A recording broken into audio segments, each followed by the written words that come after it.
Come on, Fury. Let's ride.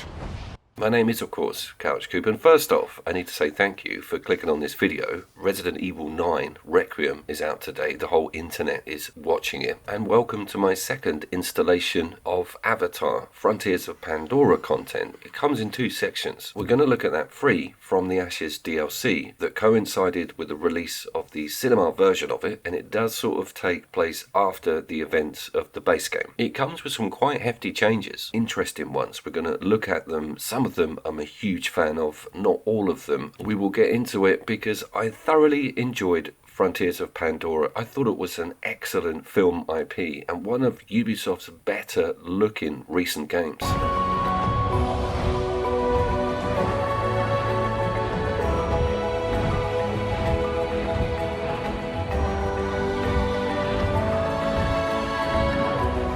So first up, if you keep your eye on the bottom of the screen, this is the base game's UI when flying, and you don't have as many meters or things to worry about, food to eat as frequently. They sort of stripped a lot of that down, giving your health a set amount of chunks. I'll show you that in a second. And while we've got the flying footage up, calling in the flyer is a one button process, doesn't have to land in front of you and then you mount the creature from there. You literally just click up and bang, you are airborne. It's pretty amazing. I need your help with something. Hajir's busy in the lab.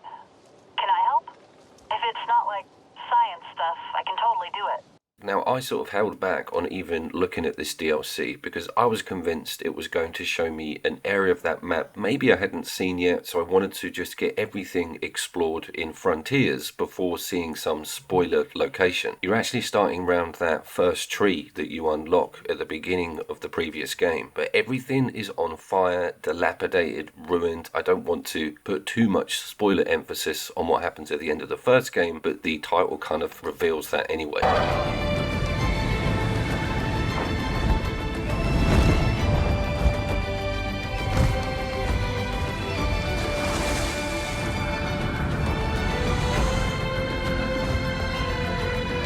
You're also playing as Soklet, so you get his flyer, which is immediately awesome. And there is quite an impressive intro. It sort of transfers to in-game engine kind of flawlessly here. There's a lot more airborne shooting and a lot more gunships around. The RDA have a slightly more dominant presence in the map than previously.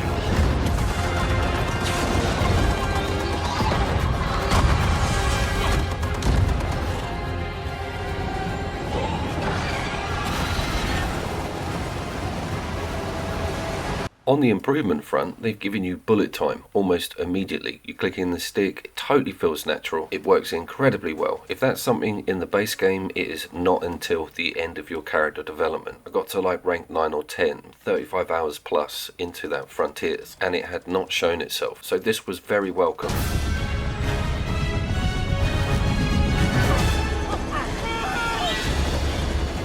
They've added a click-in stealth kill, which is very much in line with a lot of other Ubisoft titles, Far Cry, Assassin's Creed. It is super handy for infiltrating the bases and not setting off any alarms, but it does kind of feel a little bit OP on some of the enemies that probably could have done with a little bit of rank on it. For me, having that added so early, along with the bullet time, makes the game feel really worthwhile exploring its stealth capabilities.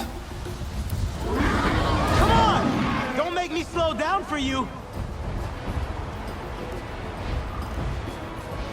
Come on!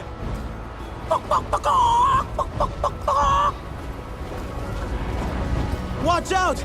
Those branches are hanging low. I see them.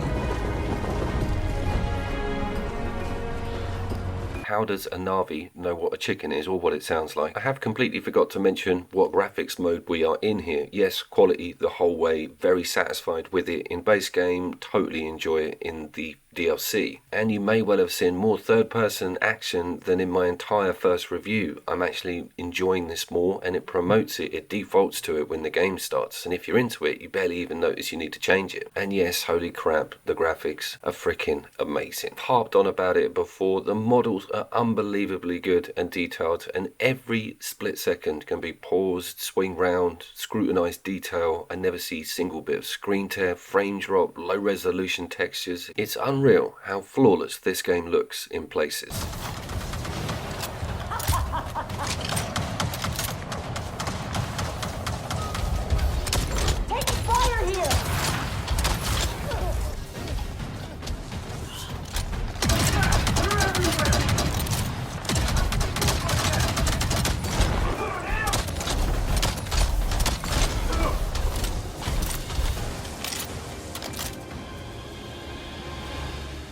Yes, apologies, that was still a bit of footage of base game there. The best way to spot what you're looking at is that energy chunk. If it's there, that is the Ashes DLC, but I won't be switching back anymore. Let's move forward. Something else that has been pulled out is the hacking and that gun, and having to look for things to then play that mini game in order to get a building working, some machinery jump started. That does feel like a bit of a relief in hindsight, and I think the whole message of this DLC, I was watching this like developer reel on it, it's just more badassery, more smoothness and explosions in combat when you're close quarters or just dealing with the base.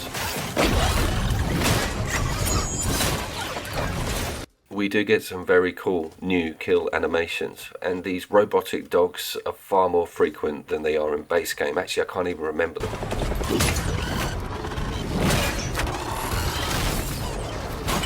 That scent tracking trail seems to be a lot less implemented in this DLC as well. The R1 button still lets you highlight enemies, but you're not dealing with all of these strange lines running around all over the screen. Not only is there a one button stealth kill on the mechs, but there's also a finisher on them if you get close enough, and some of those cutscenes are badass as well. I did start feeling genuinely sorry for these dogs after a while.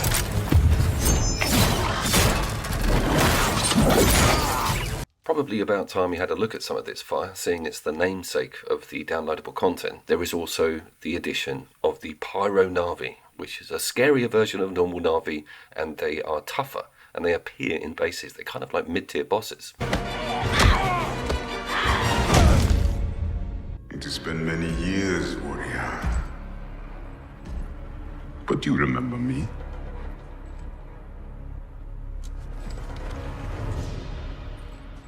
And I have not forgotten what I owe you.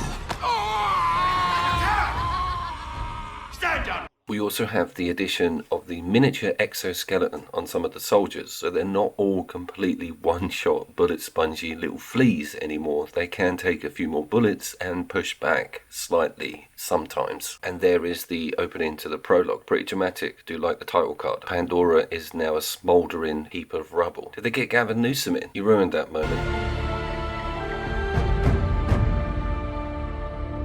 There is the addition of a rage out mode, which is on R3, L3, and you sort of get this killer vision and you're buffed for a short period of time. It's not a game changer, it's nice to have if you're in trouble. And that brings me back to that developer reel. This is so good at handling hectic, crazy gunfire. You've got that insta-kill, you've got loads more ammo, you're always using the gun. It's pretty cool stuff.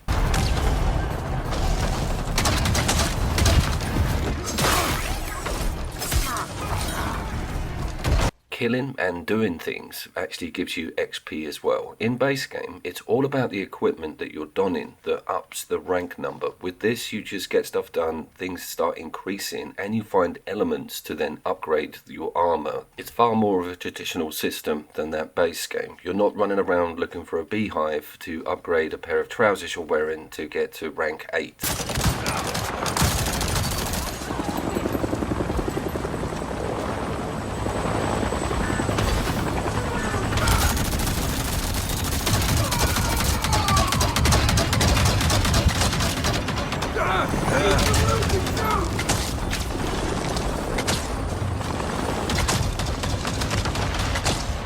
Because of all this destruction and fire everywhere and the RDA at every corner, you're far more on a back foot than you were in the first game. This is really about taking the fight to them as opposed to what could be considered quite fiddly mission objectives. That brings me on to the marker system and how you can have this set up. The exploration mode, which I had on as default in the first game, is a bit of a nightmare to find out where you need to go. With this, you can switch it out, just have a massive yellow marker when you put that R1 button in. It doesn't destroy the immersion too much, and it saved me so much time. I will not go back to that normal exploration mode. I knew that would happen, and I played the whole of the first game without it, and it did take me a lot longer because of it, but I felt like I was doing some natural exploration, hence the name of the mode. Talking of exploration, this game hits you hard with some super annoying platforming. This was attempt 20. Notice I'm also in third person, found it a little bit easier. I will say that punching the RDA snipers off the top of a floating rock formation never gets boring. The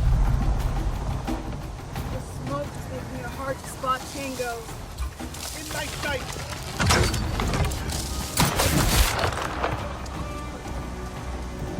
Back to those kill animations briefly, you do actually get one for the flyer, and they can inflict damage doing a somersault onto stuff on the ground. It is an arm on the upgrade tree, so there is probably a lot more to explore on that front, but it does look completely badass being able to jump onto the craft and deliver a fatal arrow to the propeller.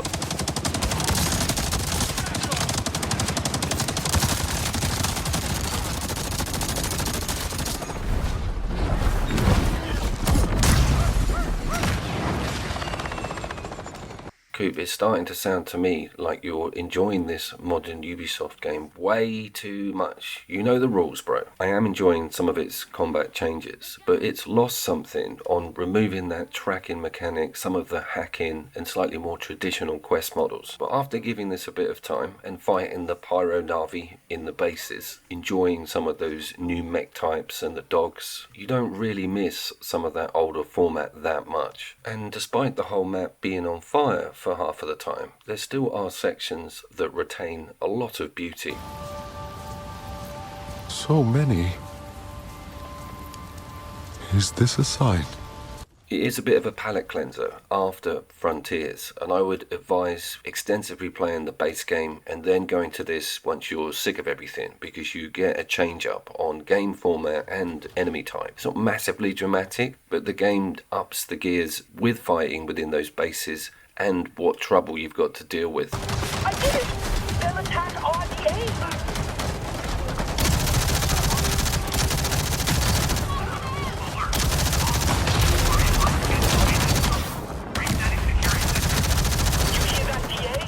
I think for free, this is a damn good deal, and Ubisoft doing that as well. Other studios would have charged quite a bit of money for this. I know it may be only a promo for the film, but it's totally worth looking at. I was Couch Coup.